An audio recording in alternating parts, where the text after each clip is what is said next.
You've probably caught yourself wondering whether a fella could really live like a king here in the Philippines on just $1,000 a month, and today, right here in Dumaguete, I'm laying my whole month out on the table, bill by bill, nothing rounded off, so you can see it with your own eyes.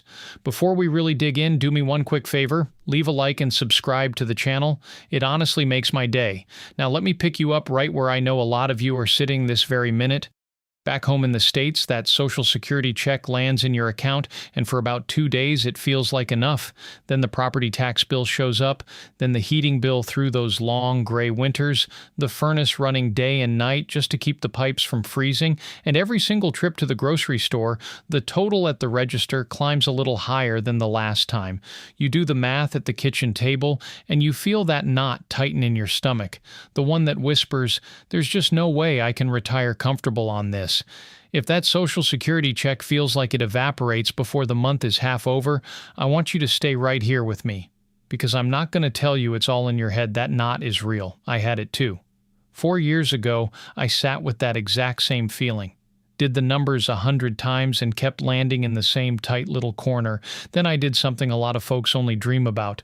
I packed up and I moved to a small spot near the water here in Dumaguete, down on the island of Negros. And I'll be honest with you, everything changed. Not slowly, almost overnight. So let me stop talking around it and put the first real number on the table, my rent. For a clean, breezy little place a short walk from the sea, I pay about 15,000 pesos a month. In your money, that's right around $270. Read that number again. Right around $270. Back home, that wouldn't cover a single week. It wouldn't cover half a week in some towns. And here it puts a roof over my head, a place with the windows open and the palm fronds brushing the screen, for a whole month. Now I want to show you something because this is how I'm going to walk you through the entire month. Every morning I keep a little ledger right here on the kitchen table. Nothing fancy. Just a notepad and a pen, and I write the pesos in one column and the dollars right beside them, side by side, so I can see them both at a glance. Rent goes on the top line, 15,000 pesos, $270, and we're going to keep adding to that ledger together, line by line, until we reach the bottom and see the whole truth of it. Now, here's a fair question you might already be asking. Jim, how in the world is your rent that low? And I'll give you the honest half of the answer right now. It's low today because it was not low my first year. Not even close. When I first got here, green as a spring mango, I overpaid on rent something terrible. I signed a lease I didn't understand, in a spot that cost nearly double what it should have because I didn't know which prices were real and which ones were just the price they hand the new American who doesn't know any better. I made just about every rookie mistake there is, and that's exactly why I sat down and put every single one of these numbers and all the little tricks the guidebooks quietly leave out into my guide. It's called OnewayGuide. It's the honest 4 years in playbook laid out plain, so you know which costs are real and which ones you can skip before you ever step off the plane, how to find a fair rent instead of the tourist price, what the utilities actually run, and it even walks you through the government forms and the visa filing help that scares so many folks off, all the stuff nobody told me. If you want it, there's a link down in the description, or you can scan the little code on the screen. But let's get back to that ledger, because the number matters less than the reason behind it. That's the whole heart of what I want you to understand today, and I'm going to say it plain so it sticks. The difference between scraping by out here and living like a king for pocket change, it is not a bigger check. I promise you that. It's knowing which costs are real and which ones you can quietly skip. That's it. That's the secret nobody hands you at the airport. My first year, I didn't know that. So I paid the newcomer's tax on just about everything. My second year, I found a place through a lady who'd lived here 10 years, a place a stone's throw from the water, breeze coming right through the front room, and my rent dropped by half. Same island, same beautiful sea, just knowledge. That's all it took. And I want you to feel how that changes a person.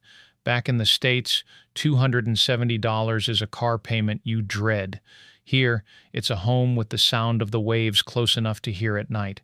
When I sit on that little porch in the evening with a cold drink, watching the light go soft over the water, I think about that gray winter street I used to live on, the mailbox stuffed with bills, and I just shake my head and smile.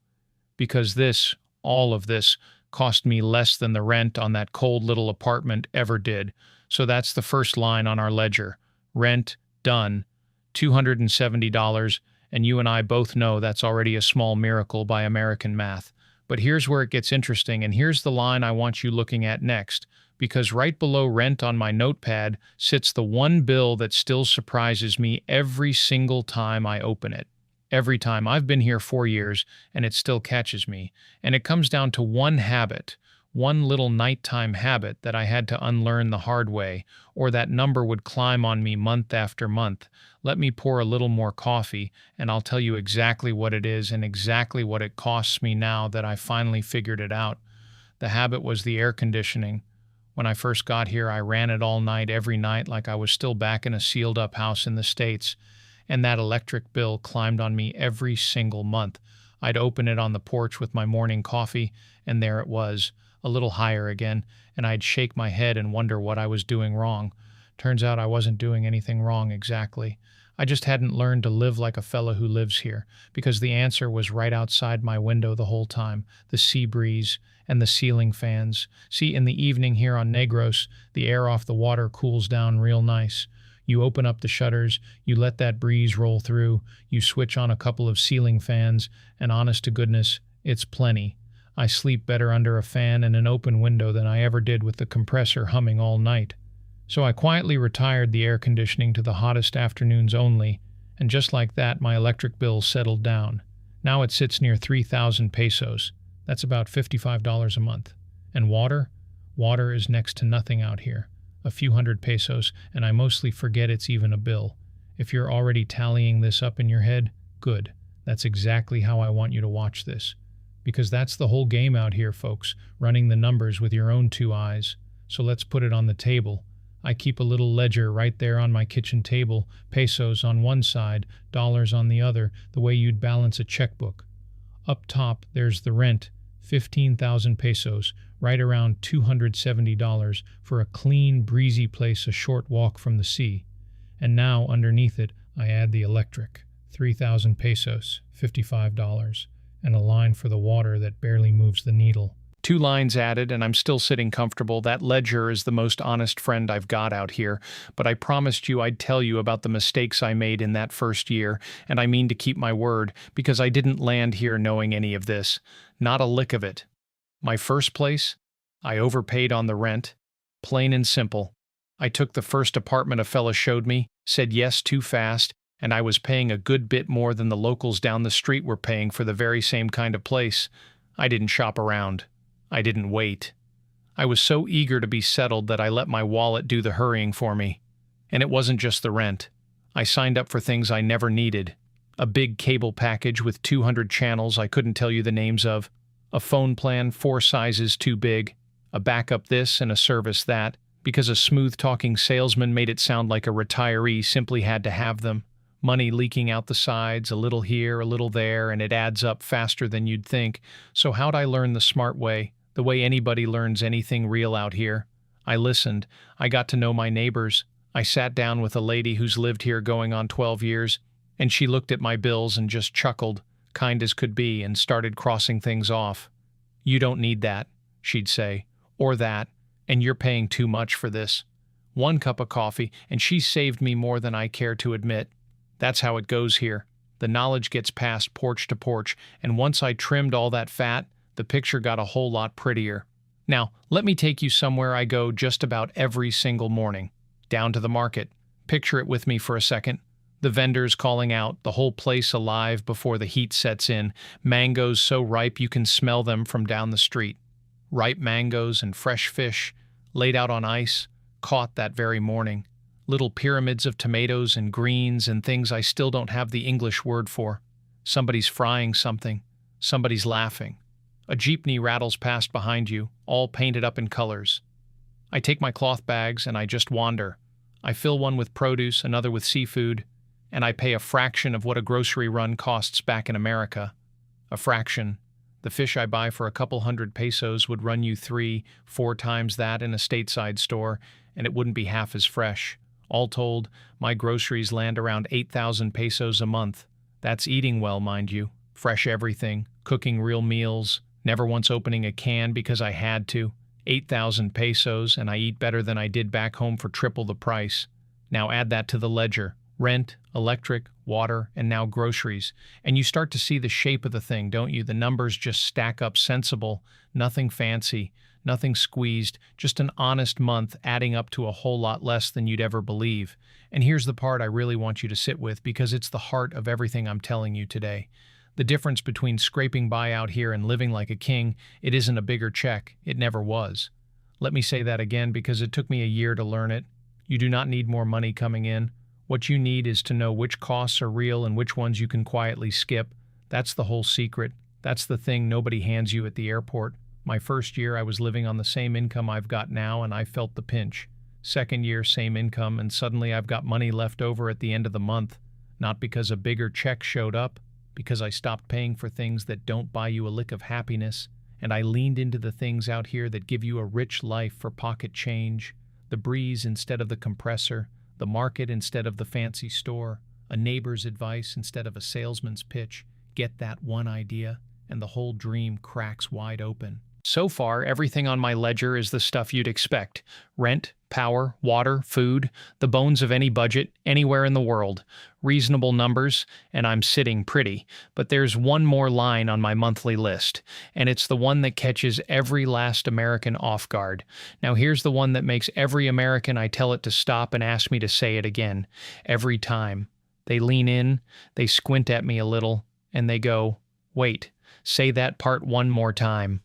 Because this isn't rent and it isn't groceries.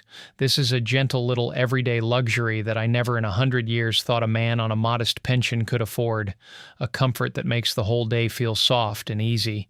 And it costs me only a few thousand pesos a month. It's got a name, this luxury of mine. A wonderful lady who comes to the house a few days a week.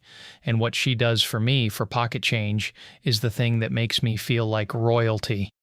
Her name is Rosa. And she comes to the house a few days a week to clean and cook. And that little bit of comfort, the thing no American I know expects, costs me only a few thousand pesos a month. Let that sit for a second. A few thousand pesos. Somewhere around $80, $90 depending on the month. For that, I come home to a tidy place, folded laundry, and a pot of something warm on the stove that smells like ginger and coconut. Rosa's been with me a couple of years now. She's got a laugh that fills the whole kitchen, and she scolds me gently when I skip lunch. She's not a servant. She's part of what makes this life feel soft around the edges. And here's the honest part. Back in the States, help around the house was something rich folks had. A cleaning service once a month felt like a splurge I had to justify. Out here, it's just how life works, and it lifts a weight off your shoulders you didn't even know you were carrying. If your shoulders just dropped a little reading that, that's the feeling I live with every single day out here. Now let me tell you about Walt. Walt's a good buddy of mine from back home, a retired school teacher, taught history for 30-some years. He came out to visit me last spring, mostly, I think, to make sure I hadn't lost my mind. We sat right here on the porch, sea breeze coming up off the water, ceiling fan turning slow overhead, cold drinks in hand. Rosa had just laid out a plate of grilled fish and fresh mango, and Walt, he got real quiet for a minute. Then he looked at me and said, "Jim, I feel like royalty for pocket change." Royalty for pocket change. I couldn't have put it better myself. That's the whole thing, right there in 5 words from a man who spent his life counting a teacher's pension. So let's do what I promised at the start. Let's put the whole month on the table side by side and add it up together. I keep it all written out on a little pad right here on the kitchen table. Pesos on one side, dollars on the other. No rounding down to make it look pretty. This is the real ledger. Rent for my clean, breezy place a short walk from the water, around 15,000 pesos, call it $270. The electric bill, the one that still catches me off guard every time, sits near 3,000 pesos, about $55, because I lean on the sea breeze and the ceiling fans instead of running the air conditioning all night. Water is next to nothing, just a few hundred pesos. Groceries from the morning market, all that produce and fresh fish, land me around 8,000 pesos a month. And Rosa, that gentle luxury, a few thousand more. Added up right along with me. Rent, power, water, food, and Rosa. And tell me if that isn't a life worth planning for. When I total that pad at the end of the month, I land comfortably around $1,000. Comfortably. That word matters. not scraping the bottom, not skipping meals to make it work. Comfortably around $1,000 a month, and I mean everything: the roof, the lights, the food on my plate, and the wonderful lady who cooks half of it. And here's the part I really want you to hear. There's room left over. That $1,000 isn't me surviving, it's me living. On a Friday night, I'll walk down to a little spot by the shore and have dinner out, a good meal, and it barely dents the budget. I'll sit with a cold drink watching the sunset melt orange and pink over the water, and I'll think to myself, this is it, this is the whole point. Some weekends I hop over to see the countryside, a little trip, a change of scenery. That's the difference between just getting by and living like a king. It's not a bigger check. It's the room to breathe that this place gives you. Now, I told you back at the beginning, I made every rookie mistake my first year. I overpaid on rent because I didn't know any better. I signed up for things I flat out didn't need. I ran the air conditioning like I was still fighting a Texas August, and that electric bill let me know about it real quick. Nobody handed me a map. I learned the smart way, 1 month at a time, by keeping that little pad and paying attention to which costs were real and which ones I could quietly skip. That's exactly why I gathered all of it up, every number, every little trick, all the stuff the guidebooks leave out, and put it into my guide. I call it OnewayGuide. It's just the honest 4 years in playbook laid out plain. And because I know the question right behind the money is always the paperwork, I put the visa side in there too. The government forms, the filing help, walked through step by step so it stops feeling like a mountain. If you'd like the whole thing, there's a link down in the description and you can look it over anytime. No rush, it's there when you're ready. And speaking of that paperwork, let me put your mind at ease on it the same way I'd want a friend to do for me. The visa side is not the monster people make it out to be. It's a small assignment, that's all. You do a little homework up front, you fill out the forms cleanly, and after that the renewals run smooth as anything over a cup of coffee. Handle it calm and smart once, and then you get years of peace of mind. That's the trade. A little preparation now for a whole lot of ease later. So here's the honest truth after 4 years on this island. This dream is a lot more doable than it looks from where you're sitting. You don't need to be wealthy. I'm sure not. You don't need some secret nest egg. What you need is a clear picture of where the money really goes and a little smart preparation. That's it. Get those 2 things right, and a modest Social Security check or a teacher's pension like Walt's stretches into a rich, easy life by the sea. So ask yourself honestly, what's really standing between you and a morning like mine? Not the money. We just added that up, right here on the table, not the paperwork. That's a small assignment handled the calm way. Most of the time, the only thing standing in the way is the picture in your head that says it can't be done. And I'm telling you gently, from 4 years of living it, it can. I know the long gray winters. I know what it feels like to watch your check evaporate before the month is even half gone, to do the math and feel that knot tighten in your stomach. I lived that, and then I traded it. I traded the gray skies for palm trees swaying against a blue sky. I traded the heating bill for a sea breeze coming through the window every evening. I traded that morning knot in my stomach for mornings that start with a smile, a cup of coffee on the porch, the sound of the market waking up down the road. That's what's waiting for you if you want it. So take your time, plan it calm, keep your own little pad, put the real numbers down, and let them show you what I've been shown. Because a rich, easy life by the sea isn't some fantasy for the wealthy few. It's within your reach. It truly is.